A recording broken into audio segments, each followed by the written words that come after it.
El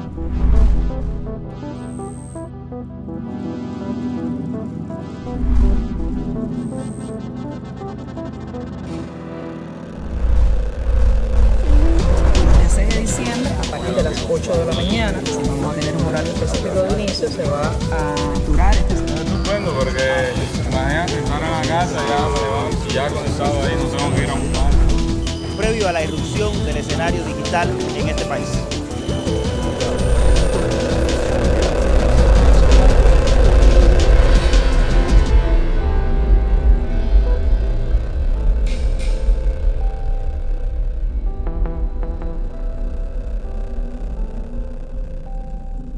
Sin el internet no se podía hacer lo que estamos haciendo ahora de ninguna manera.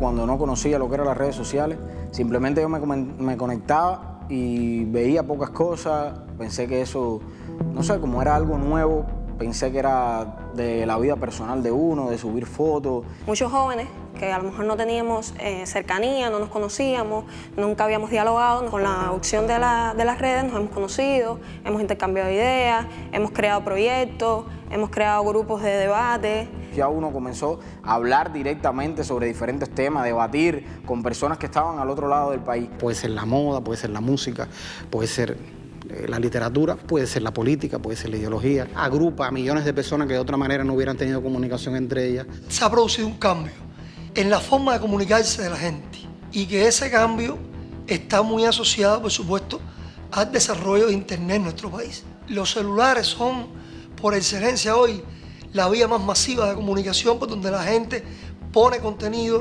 recibe contenido y se convierte a su vez en una plataforma no solamente de comunicación de voz, sino de comunicación de video, de datos, de multimedia. La sociedad cubana está hoy totalmente pendiente de lo que pasa en Internet. Tú no puedes decir que no le llega porque no está, porque le llega a través del más joven, de la familia. Las redes sociales llegó a todos nosotros y a muchos de nuestra generación poco tarde. Y creímos que quizás era un elemento alternativo o temporal. Y nosotros estamos empezando a lidiar con las redes sociales. Yo estaba compartiendo con personas, pasando un rato súper agradable y a veces se enajenan del momento de pasar el rato agradable para proyectarlo en las redes sociales. Estos espacios virtuales complementan la vida, pero no sustituyen la vida. Casi siempre la imagen que uno proyecta en las redes sociales es como cree que debería verse, ¿no? Como le gustaría que los demás le viesen, ¿no? Generan una vida virtual y por tanto alimentan la autoestima de los sujetos, las relaciones de los sujetos. Facebook no genera una comunidad, genera burbujas de confort. Las redes sociales toman su nombre porque hay una teoría sociológica anterior que es la teoría de las redes sociales. Una de sus características es la homofilia. Yo me suelo relacionar con personas iguales a mí para evitar que mi autoestima se vea lacerada. Eso es un principio de las redes sociales, un principio psicológico. Esos mismos principios van a las redes sociales y esos mismos principios se construyen los algoritmos de las redes sociales. Por ejemplo, los algoritmos de Facebook. Cuando usted se mete en una red social, Facebook en este caso, Twitter, el que sea, usted está dando datos privados de su personalidad. Me llamo fulana de tal, soy periodista, estoy casada, me gusta Silvio Rodríguez. Las personas intelectuales que les gusta la música de Silvio Rodríguez se suelen relacionar con personas intelectuales que les gusta por lo menos algo parecido a Silvio Rodríguez. Si no les gusta Silvio Rodríguez, les gusta la trova. Es decir, una serie de datos que lo que usted le está diciendo a una máquina o a sistemas muy potentes de inteligencia artificial, ¿quién es usted? Por eso Facebook sabe muy bien y te dice, quizás tú conozcas a esta persona. A veces uno dice, me están leyendo la mente. No te están leyendo la mente. Tú la estás hablando, tú la estás diciendo con tus hábitos de uso de la red. Y entonces a partir de ahí te van conformando un mensaje. Y no hay que pensar que detrás de eso hay una mente maquiavélica concreta. Estos son algoritmos que sencillamente van viendo ese comportamiento tuyo y van conformando un contenido para que sea para ti.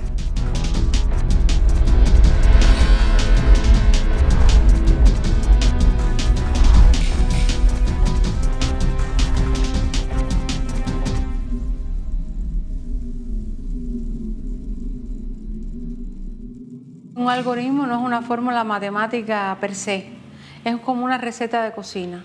Es una serie de pasos que alguien con una ideología programa. A más B más C es igual a D, o esta acción más esta otra acción genera una tercera acción. Y cuando usted está en esa burbuja y alguien comenta algo que no le gusta, usted lo que hace es bloquearla. Con lo cual usted le está diciendo al algoritmo que es A más B menos C.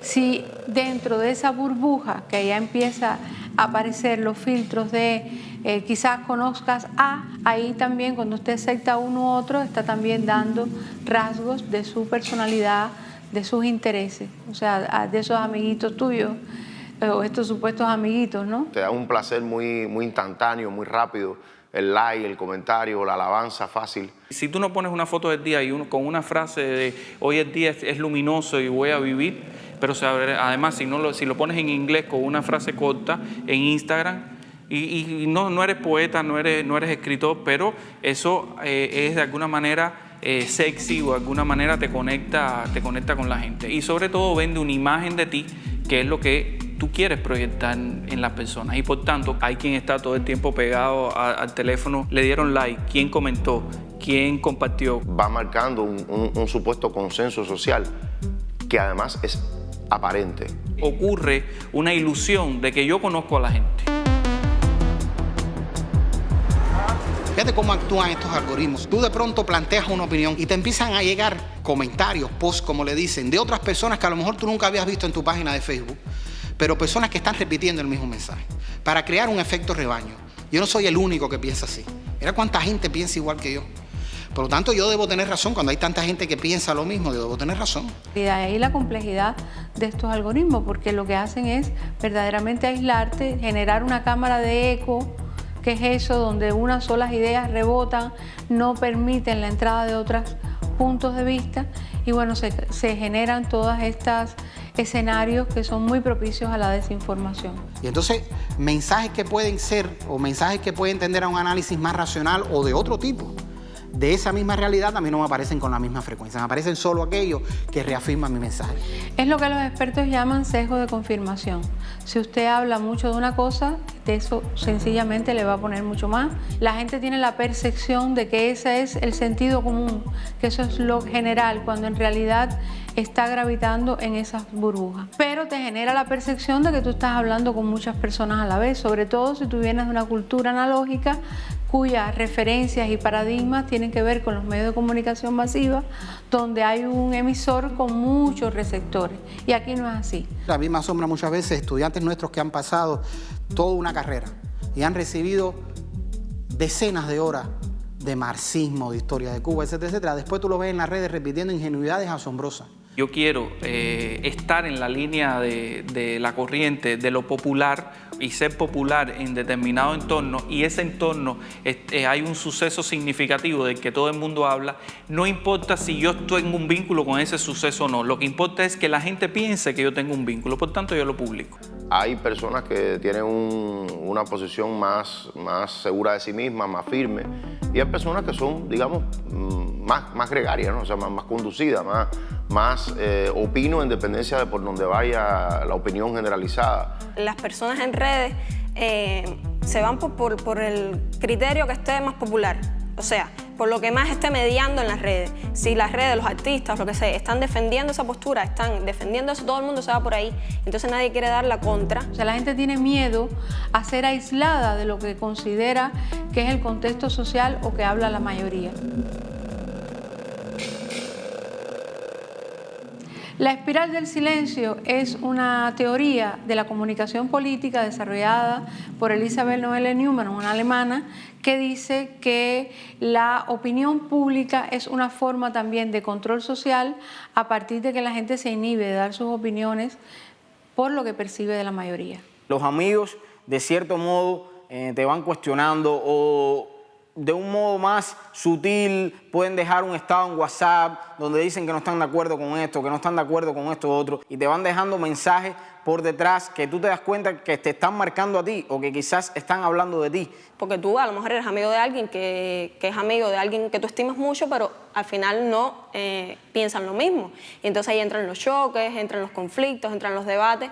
Hay una opción en Facebook que puedes dejar tu publicación pública exactamente para personas compartan tu idea, pero entonces entran otras personas a atacarte, a decir cosas de tu privacidad personal. Cuando uno se enfrenta a eso, pues sí, a veces trata de quedarse al margen, de no poner tu opinión porque te da miedo que te ataquen. En un escenario que es agreste, en un escenario que es salvaje como es el de las redes sociales, donde todo el mundo opina, donde todo el mundo tiene la oportunidad de atacarte si tienes la publicación abierta. Quizás antes un grupo de personas no coincidía en un grupo de aspectos, de ideas, pero nadie quizás físicamente se agredía. A nadie le da pena en las redes sociales ofender a otra persona, sacar sus sentimientos más negativos.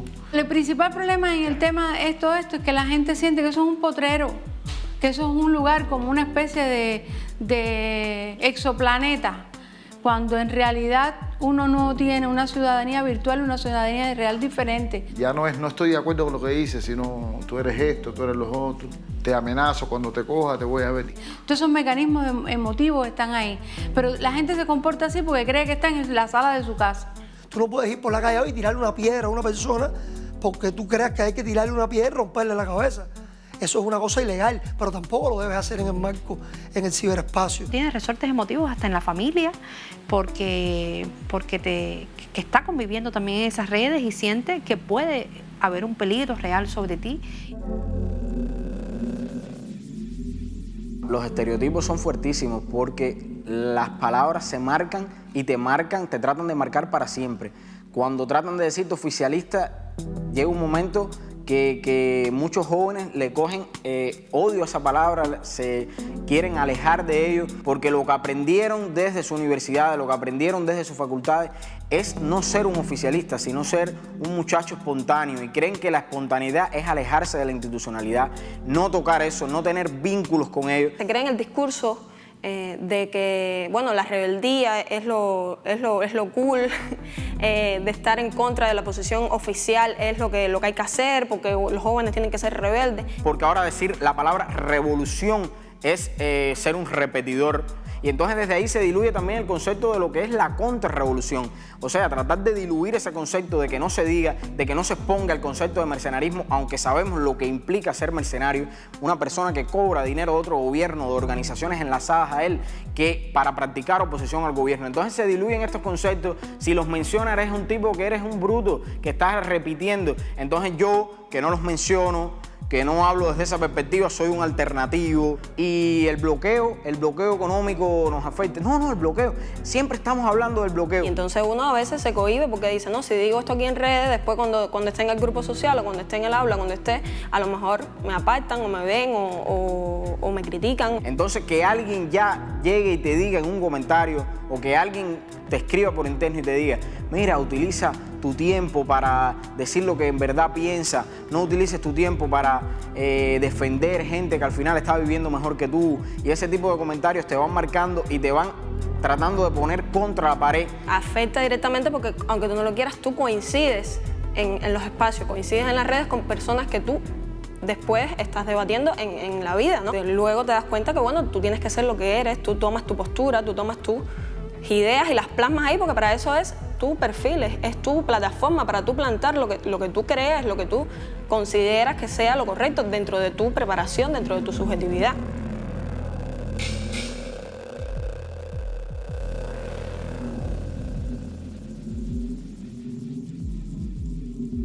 El algoritmo, o sea, esa receta, lo que hace es que solo expone lo que tú comentas en tu muro de Facebook, en este caso, solo al 5% de tu audiencia real. Porque el resto, para poder llegar a más gente, tienes que pagar. Y ahí es donde está el negocio de estas plataformas. O sea, recolectar una ingente cantidad de datos que después se venden a las publicitarias y al por mayor. Es un gran negocio. No son espacios filantrópicos, son empresas que tienen profundos intereses económicos. Caracterizas a los usuarios.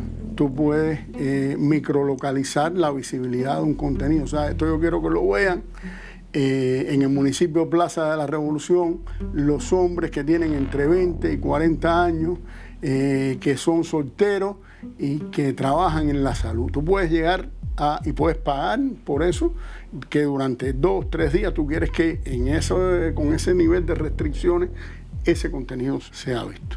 Un usuario cubano en Facebook está recibiendo constantemente sugerencias de medios de seguir medios de comunicación o de seguir supuestos influencers con los que tú nunca has interactuado, ¿no? En mi feed de Facebook personal, medios que yo nunca le he dado like, páginas a las que nunca le he dado seguir, como ADN Cuba, como Cubanet, me salen y me ponen sugerencias para ti y me salen constantemente. Nunca me ha salido en Facebook que me sugieren el Diario Granma. Yo no sigo la página del Diario Granma, por eso te estoy diciendo que estas que no las sigo me las propone, sin embargo la del Diario Granma no me la propone. Me la sugieren porque bueno, hay una política de que tú consumas esos medios y tú te vayas por esa verdad.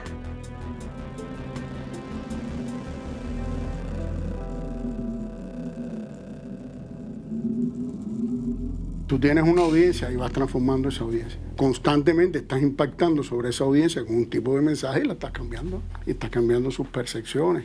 Y el peso que eso tiene en la vida, o sea, digital de las personas, también empieza a operar en su conducta fuera de la red, ¿no? En sus percepciones, en el modo en que ve la realidad cuando está fuera de la red. Facebook está posicionando exactamente los influencers, las personas que ellos quieren que lleguen a la juventud cubana. Porque si a ti te interesa específicamente el tema de LGBTI y tú tienes conciencia, o podemos tener conciencia, que lo que más se ha hecho por esa comunidad en Cuba se hace desde el CNC, en vez de posicionarte a esa gente, te posicionan otras personas, te ponen discursos de otras personas que tienen un discurso confrontativo con la institución, contra el CNC, porque a lo que le interesa a Facebook es que tú te alejes de la institución. Y eso te permite dirigir determinado, o sea, en ese lugar tú quieres que ocurra determinado tipo de proceso y tú le haces llegar ese tipo de información que impacte en esa población joven, que logre asociarse a otro tipo de información que está saliendo en los medios. Y entonces trasladas lo que está pasando en las redes a la calle, que es el objetivo final. Tú hablabas del tema de que en otros lugares venden determinado producto comercial, pero ahora lo que quiero es que tú consumas ideas. O sea, lo que nos quieren vender es que nuestro sistema social es inoperante, que nuestro Estado es inoperante, que los objetivos de la revolución no tienen sentido, y que por lo tanto lo que quieren derrotar es la ilusión. Si tú tomas hoy la población cubana, vas a ver, digamos, 4 grandes macrogeneraciones. La histórica, que está, digamos, por encima de los 55 o 60 años. Está la de la revolución, los nacidos en esa primera etapa de la revolución. Está llamémosla del periodo especial, de los 90 hacia acá, de los 90 del siglo pasado hacia acá. Y está la más reciente, que es menos de 24 años, ¿no? En cada una de esas macrogeneraciones tú vas a tener logros en espacio y tiempo que acontecieron, y vas a tener también lagunas o dificultades que acontecieron. Se trata de marcar esas etapas por las manchas y no por la luz del sol. Como se puede marcar en términos de fracaso económico la zafra de los 10 millones. Se insiste mucho, siempre vuelve el fantasma del quinquenio gris. Y no se echa mano a ese ejemplo por gusto, no solo porque haya tenido consecuencias personales, sino que está situado en un sector y en una comunidad dentro del universo de la población que es muy sensible. Las últimas 2 grandes macrogeneraciones, es decir, desde los 90 hacia acá, no vivieron el desarrollo del socialismo cubano desde las perspectivas de un campo socialista existente en Europa. No vivieron el estado de equidad y de equilibrio, incluso en la vida material de las personas.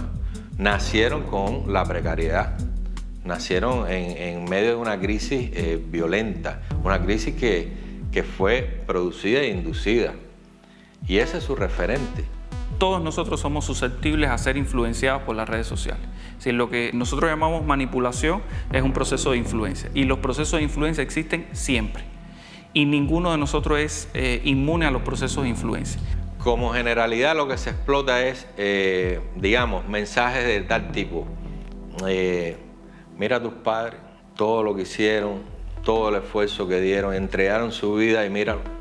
Ahora tú eres el que tienes que ayudarlo, porque si no, su revolución no les dio nada. Estas últimas macrogeneraciones han tenido las vivencias de un grupo a la luz de hoy que uno pudiera definir que fueron anomalías o sin sentido, como puede haber sido la prohibición de cubanos entrar a los hoteles, o como puede haber sido la venta de tu auto. Y ahí es donde se enfila toda la comunicación política que se hace contra Cuba. Sobre todo cuando tú la siembras con saña o generas contenido solo desde esa perspectiva, evidentemente puede tener un efecto. No creamos que todo lo que nosotros vemos como drenaje en redes sociales es puro, es natural. Son personas que le pagan para generar lo que se denomina esa narrativa, ese storytelling, ¿no? Donde yo estoy narrando un suceso que me desgarra y que sé que esa narración va a desgarrar a todos los que lo lean. Y es una construcción. Si no te paga nadie es porque realmente estás haciendo una reflexión honesta y verdadera. Y si te paga alguien, estás mintiendo públicamente y estás siendo deshonesto. ¿Cómo comprobarlo? Cuando tú construyes contenido, y sobre todo contenido de este tipo, tiene que tener algún elemento que al contrastarse con la realidad yo pueda decir, coño, es cierto. Vaya, yo no concuerdo con la posición de esta gente, pero cuando yo digo pero, ya ahí se sembró la duda. Cómo influir sobre una masa importante de la población con determinados mensajes que se quiere que lleguen y que además pasen a ser de manera, vamos a decir, natural, y ese natural entre comillas, pasen a ser parte del sentido común de esa población. Radio y Televisión Martí y otros proyectos de medios de comunicación subversivos contra Cuba han sido una política del gobierno de Estados Unidos desde los propios inicios de la revolución. Primero fueron eso y ahora estamos en la era de Internet. Ahora todos los proyectos que tienen que ver con Radio y Televisión Martí los han ido migrando actualmente al ciberespacio, o sea, al entorno de Internet. Radio y Televisión Martí suponen una infraestructura tecnológica. En el caso de Internet, la infraestructura tecnológica la pone Cuba. Y su aprovechamiento por la política del gobierno de los Estados Unidos supone utilizar esa infraestructura construida por Cuba para su desarrollo económico y social, para un servicio a la población en función de esos objetivos. Toda la herramienta de la guerra ideológica en buena medida pone su peso fundamental en las redes.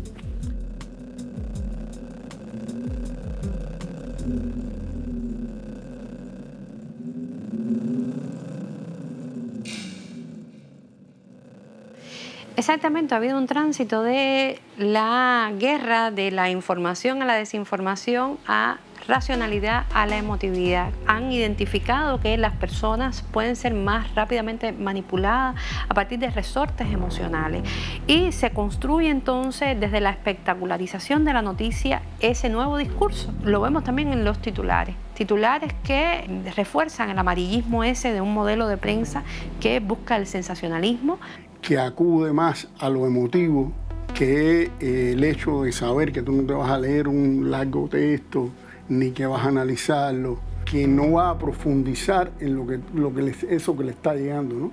Sino que busca estimular una especie de reflejos condicionados en los individuos, en el que tú ya has asentado que el gobierno cubano es censor o que el gobierno es represor, etc. Si yo te pongo un suceso todo el tiempo, hay un punto en que tú dejas de cuestionar. Si en tu muro aparece todo el tiempo que hay brutalidad, si en tu muro aparece todo el tiempo que hay represión, hay un punto en que aunque tú sepas que no es la realidad, tú dejas de cuestionarte ese contenido.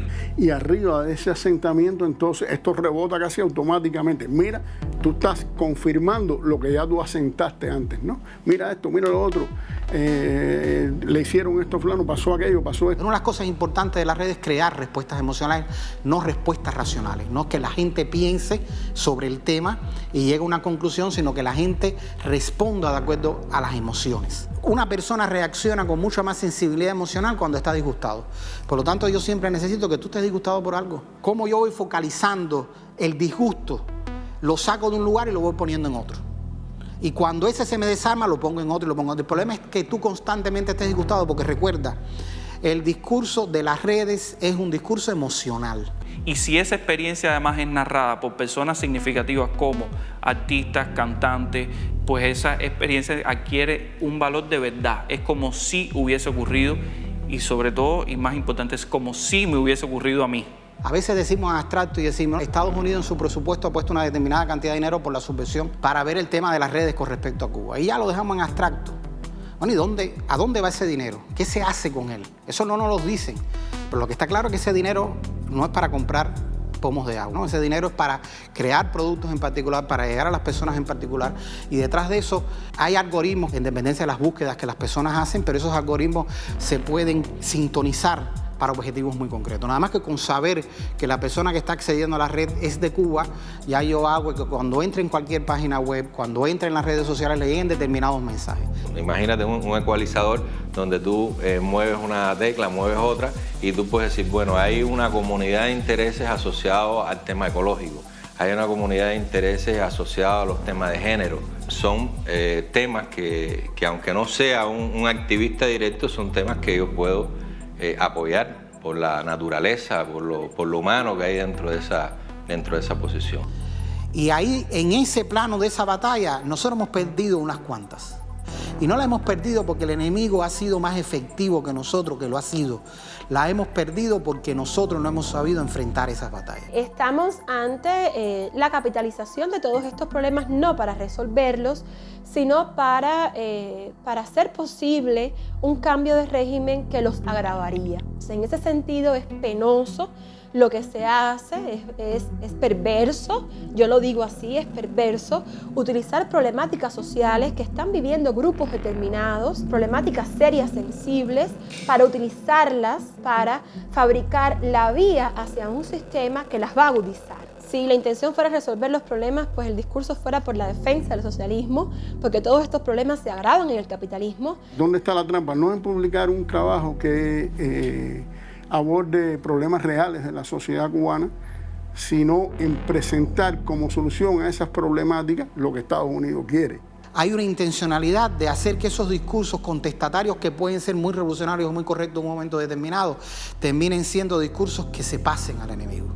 La creación de una sociedad civil mediática, ¿ya?, con sus líderes de opinión que abordan temas específicos, que han sido formados o que tienen vínculos con estas organizaciones que se encargan justamente de llevar hacia adelante todas estas campañas de propaganda política en los países para desestabilizar regímenes que no sean afines a los intereses de Estados Unidos.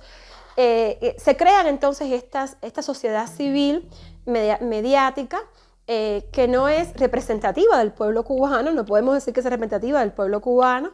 El tema con la construcción de estos liderazgos, que son liderazgos falsos y muchas veces son liderazgos virtuales, el líder de las redes, en la vida real, en el contexto cotidiano de lo que está sucediendo, esa persona no es un líder construido en las redes. Esta sociedad civil mediática no existiera si no existiera un conjunto de medios digitales pagados y privados, establezco la diferencia, porque hay algunos que son privados y al mismo tiempo también hay algunos medios de estos que son pagados, o sea, que son pagados directamente por organizaciones como la NED, que fueron creadas por el Congreso de los Estados Unidos con fines abiertamente injerencistas, ¿no? Bueno, abiertamente injerencistas no, porque todas estas organizaciones utilizan como fachada, pues, el discurso de los derechos humanos, de las libertades políticas, de la equidad incluso, pero de alguna manera son problemas que están ahí, o sea, son problemas que aún no se han resuelto del todo,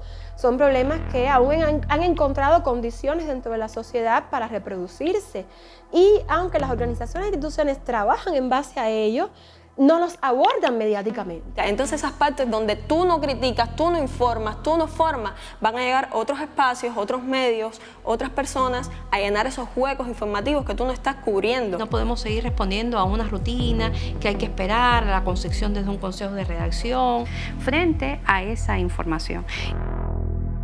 Todas las redes sociales y todas las multiplataformas están frente al bombardeo constante de información, y ocurre igualmente con el empoderamiento que tiene ahora la ciudadanía frente a la capacidad también de convertirse en emisores de información al ser testigos de un acontecimiento. Todo depende a quién responde ese medio.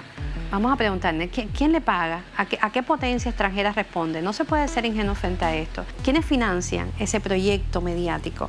Y entenderás ahí qué busca, qué persigue. Ese contexto de medios digitales que emergieron durante la administración Obama tienen un dueño, tienen una infraestructura tecnológica que cuesta, tienen dominios internacionales, servidores internacionales, y además tienen una redacción que cuesta y a la que se le paga. En la era Trump surgieron contenidos más de ataque, más agresivos, más de culpar de ensalzar la violencia, la rebelión, siempre muy confrontacional. Si la balanza se mueve hacia una doctrina tipo Trump, son más agresivos.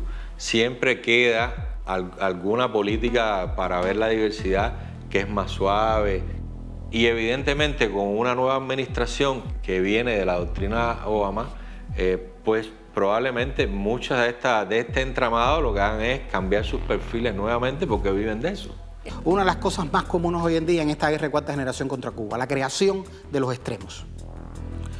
Te quieren vender la idea de que hay dos extremos.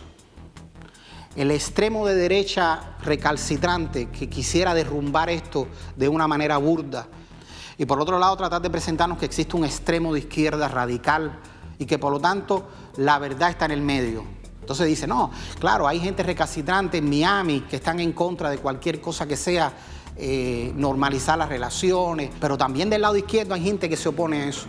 Mira, yo no conozco ningún revolucionario cubano que esté en contra de que nosotros tengamos una relación de respeto con los Estados Unidos. Sin embargo, en las redes eso, hoy en día, esa construcción te la bombardean.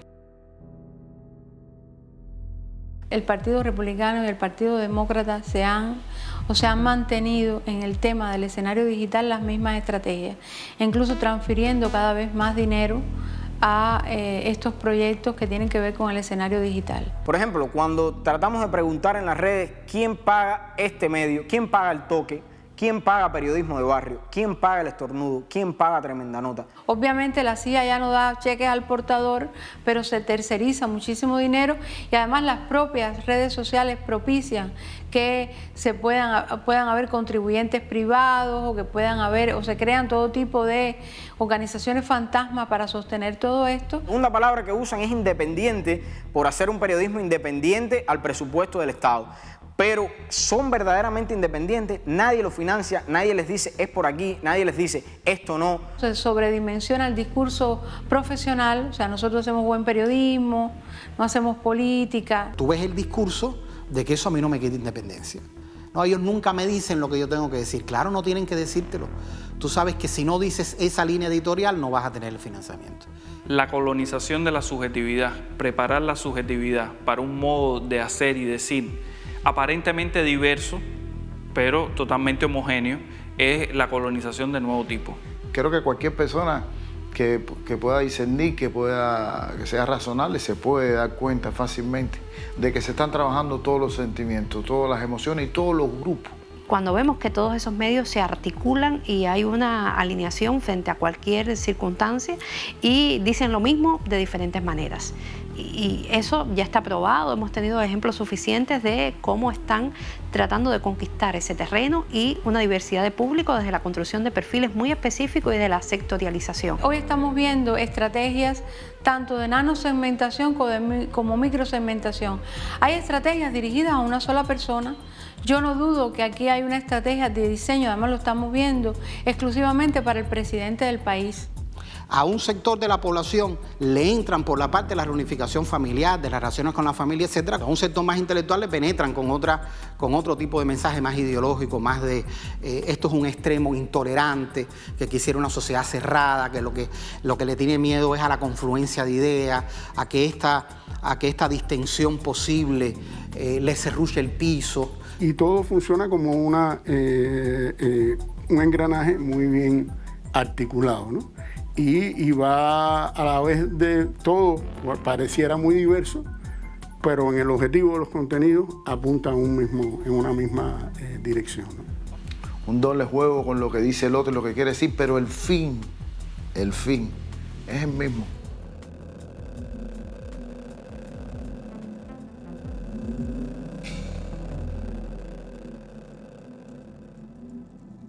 Lo que hasta hace unos años hablábamos y que en este país tenía un estigma tremendo. Cuando alguien recibía financiamiento del exterior para influir sobre Cuba, sobre la opinión pública y sencillamente para hacer actividad contrarrevolucionaria, eso arrastra un estigma en este país tremendo. Bueno, ¿cómo tratar de borrar ese estigma? ¿Cómo ya no importa o cómo queremos presentar que ya no es importante que yo reciba dinero de determinadas entidades privadas y públicas de los Estados Unidos de Norteamérica o de otros países? Naturalizar eso. Eso no es importante. Eso no me ha quitado independencia. ¿De cuándo acá el que paga no manda? ¿Cuándo pasó eso?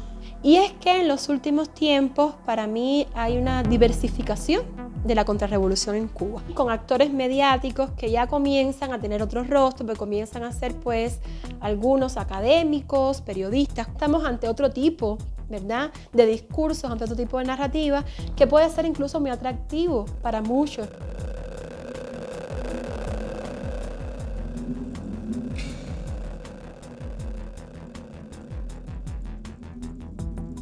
En todas las sociedades hay sectores demográficamente minoritarios, pero tienen un altavoz por su función dentro de la sociedad. Porque construyen sentido e ideología. Esta fragmentación tiene entre sus líneas principales la intelectualidad, el sector de los profesionales, del estudiantado, el sector académico. Entonces hay una intencionalidad que tiene que ver con eso. No son grandes grupos. Cuando, por ejemplo, un libro como el de Francis Estono Saunders, la Guerra Fría Cultural, lo que decían los teóricos norteamericanos que lideraban esta operación era que tú lo que tenías que tener era pequeños grupos que fueran articulándose y que en determinado momento esas ideas que eran las de una minoría se volverían las de toda una parte importante de la sociedad para producir un cambio.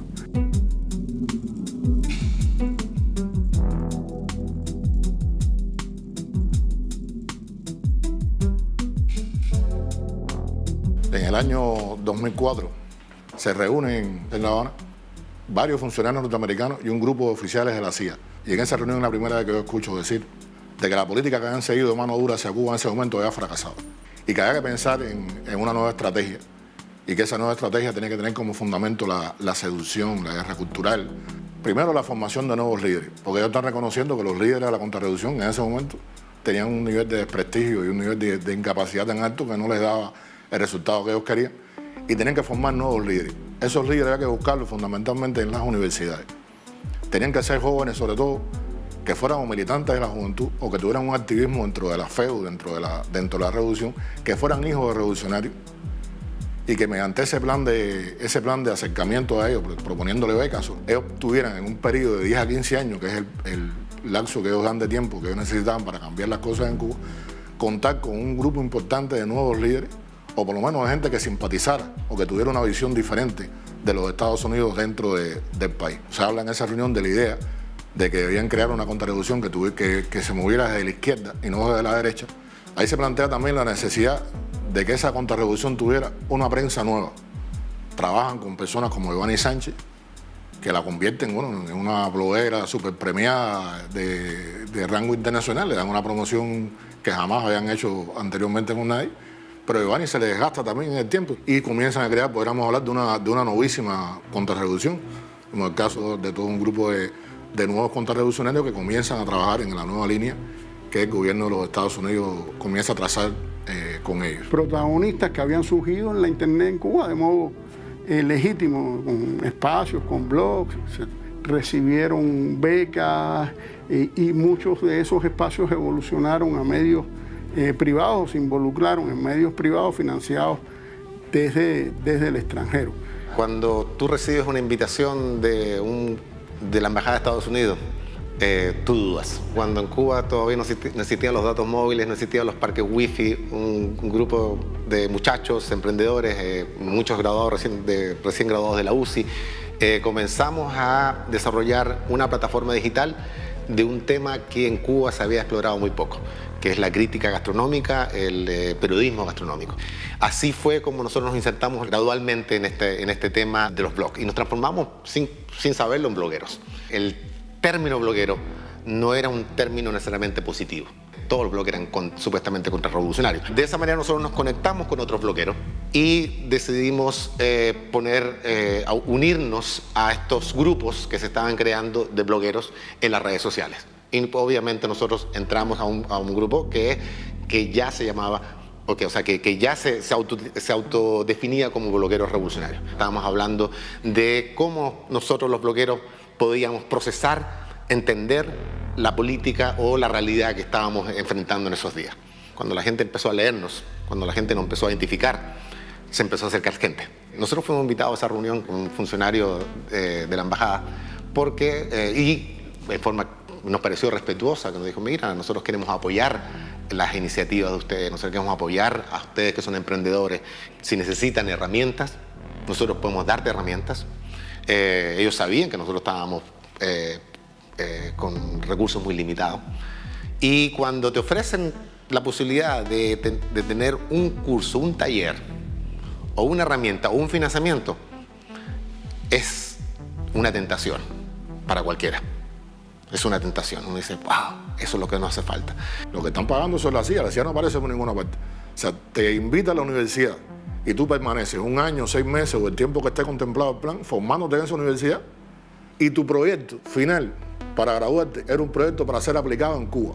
A cada unos años tendrían un cuadro perfectamente formado, recibiendo dinero de una ONG sin que nadie sospeche de ninguna manera que se trata de un tipo que ya es un contrarrevolucionario, que ya está trabajando para un servicio extranjero y que la gente lo identifica como un líder comunitario perfectamente desarrollando su labor. Yo recuerdo en la época que yo trabajé con la CIA, ellos tenían la visión, como lo explicaron muchas veces, de que este tipo de contrarrevolución, estilo Otaola, que la gente termina despreciando, que la gente termina diciendo, caramba, ¿hasta cuándo vamos a tener que soportar lo que este hombre está diciendo?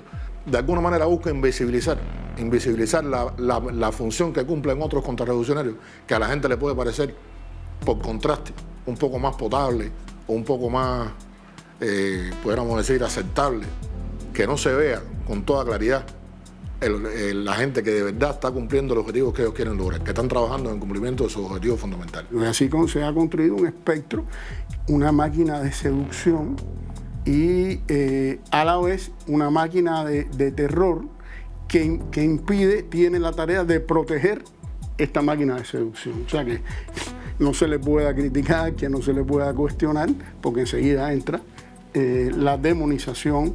Crearle a una persona características que realmente no tiene. O sea, a esta persona le ponen, es un estalinista, es un tipo que tiene un pensamiento muy cerrado, o es una persona inculta, es una persona con poca preparación cultural, y te fabrican una figura sobre la cual dirigen todos los ataques, y por supuesto tu posibilidad de influir sobre la gente, tu posibilidad de respuesta, se limita muchísimo porque la visión que la gente tiene de ti es muy negativa. E impedir que cualquier postura diferente del objetivo que persigue toda la maquinaria, sea de un tipo o de otro, asoma una postura crítica, porque entonces haces un efecto de demostración, ¿no? Hay ataques que tienen que ver con buscar la complicidad de estos sectores, hay ataques para desestabilizar a otros, y es lo que estamos viendo también, el acoso contra compañeros, contra periodistas, contra políticos, contra los revolucionarios que se expresan. Detrás de ello hay un guión de desestabilización también psicológica de los profesionales, y hay una maquinaria que tiene métodos de reproducción de linchamiento mediático, de acoso, lo que le llamamos el ciberacoso, y también buscan la manera de asesinar el carácter de esas personas, buscando la manera de que sienta vergüenza de lo que hace, busca la manera también de inhibirlo frente a el ejercicio profesional y lo que defiende, y de ello hemos sido testigos constantemente. He visto a muchos colegas de la música popular, de distintos géneros musicales, ser víctimas del linchamiento, compañeros, colegas de la música. Justamente he visto la injusticia, la manipulación, la descontextualización de las cosas. Extraen de todo lo que tú puedes haber expresado, de una idea general, extraen alguna frase para descontextualizar incluso el mensaje que tú quieres dar. Y casi siempre además buscan el peor, el que incita a sacar los peores sentimientos de las personas. Tú dices algo que tiene una posición crítica con las cosas que están mal aquí y que tú, por supuesto, como un sujeto de la realidad en la que incides y en la que quieres vivir, también tienes una proyección crítica sobre los problemas de aquí. Y eres usado como portavoz para fortalecer o reafirmar esa línea de división, esa línea de confusión, esa línea de fomentar la oposición, ¿no? O sea, de fomentar el caos, porque ni siquiera es la oposición. El fomento es en este momento hacia el caos. Debo decirte que a mí me llegó incluso a afectar físicamente, o sea, me llegó a deprimir. Me sentí muy mal, tuve problemas de todo tipo, o sea, al principio cuando comenzaron esto de los linchamientos mediáticos sí tuvo impacto en mi salud. Yo tengo muchos compañeros de la música, muchos amigos de la música que a veces tienen miedo de decir lo que piensan en las redes sociales por este tipo de linchamiento y eso persigue justamente eso, que no te sientas orgulloso de decir vivo en mi país feliz, me siento libre en mi país, estoy en desacuerdo con algunas cosas que suceden. Pero ese linchamiento justamente lo que trata de impedir es que los artistas, los creadores, que son portavoces de mayoría, no se expresen, tengan miedo. Yo he visto linchamiento mediático a gente que han terminado debajo de la piedra, que no me meto más. Yo conozco gente que hasta el otro día, para lo que sea, y de buena primera, oye, fulano no aparece. Yo creo que también estas plataformas de linchamiento a los artistas tienen, por supuesto, a veces su influencia en el público. Y a veces uno trata de resolverlo y lo que no puede resolver, mira, no se resuelve. Hoy por hoy, ser un titular positivo en Cibercuba o en Cubané o en Diario de Cuba o Cubano por el Mundo, cualquier de estas plataformas, hay artistas que lo consideran como un logro. Hay artistas que han consolidado carreras, incluso después lo hemos visto en otro tipo de posición ideológica. Hay gente que ha ganado carreras buscando el aplauso, tratando de un supuesto enfrentamiento a lo oficial, a lo político, al sistema, al gobierno. Te ensalza, te abre puertas comercialmente. O sea, dolorosamente se ha impuesto esa percepción en alguna gente que, fíjate tú, increíblemente muchas veces no tiene nada que ver con eso. Y es tremendo porque estas plataformas no te van a cuidar, te van a usar hasta un punto determinado y si te tienen que sacrificar, te van a sacrificar. Ha llegado ya al extremo, ya no solo lo ataca por decir algo, incluso lo ataca por no decir, por no pronunciarse. Por eso es que yo he dicho en las redes sociales, oiga, artista, creador, no crea que con que no te metas estás ileso. No, te va a llegar tu momento. Cuando llegue un momento en el que tu silencio y tú no me quiero meter, les sea útil para atacarte, te atacarán despiadadamente igual que si te hubieses pronunciado. Es más, es preferible pronunciarse, te lo digo de corazón, porque por lo menos te respetan. Que te maten mediáticamente o que te intenten matar, que te asesinen temporalmente no significa que puedan matarte. Te matan cuando te callas, te matas cuando te logran transformar. Te matan cuando te logran confundir, te matan cuando tú aprendes cuál es el discurso políticamente correcto que quieren escuchar de ti. Ahí es cuando te matan. Muchos de estos fenómenos que ocurren y se han desarrollado sobre la base de nuestros propios errores, sobre la base de nosotros no darnos cuenta de que hay un contexto distinto. Pensábamos que bastaba con los medios tradicionales que teníamos de llegar a la población y que esa hegemonía no la íbamos a perder. Mira, la hegemonía está en juego todos los días. Yo creo que hay que hacer de verdad un análisis y una reforma educacional porque la formación general, la formación política no está funcionando, no se ha nutrido de las nuevas formas de comunicación. Puede ser sobre la base de decir, hemos perdido más de 5.300 millones de dólares por culpa del bloqueo en X tiempo. Yo tengo que llevar eso al plato en la mesa de las personas, al día a día de las personas. Y tengo que llevarlo de una manera que no solo se comprenda bien, sino que se sienta. Decir que ellos van a vencernos me parece que sería subestimar las capacidades que tiene este país para adaptarse a estas nuevas transformaciones, a estos cambios y revolucionar estos escenarios en función de nuestros ideales, de nuestro proyecto nacional. Yo creo que la evaluación del enemigo está clara. El gran problema es cómo nos organizamos dentro para dar esas batallas. Y así como estamos desorganizados, estamos fritos, brother. Mira, no estamos fritos, porque tenemos un pueblo ahí cuando tú menos te lo esperas, saca una reserva, coño, que están tan hondas, compadre, que son admirables y que te hacen recordar de dónde tú vienes. Te digo de verdad, de corazón, esta pelea es ganable, no. Esta pelea, bien organizado, es un paseo por el Prado, porque es la pelea de la inteligencia y el razonamiento. Recuerden siempre la frase de Fidel. No le decimos a las personas cree, le decimos lee.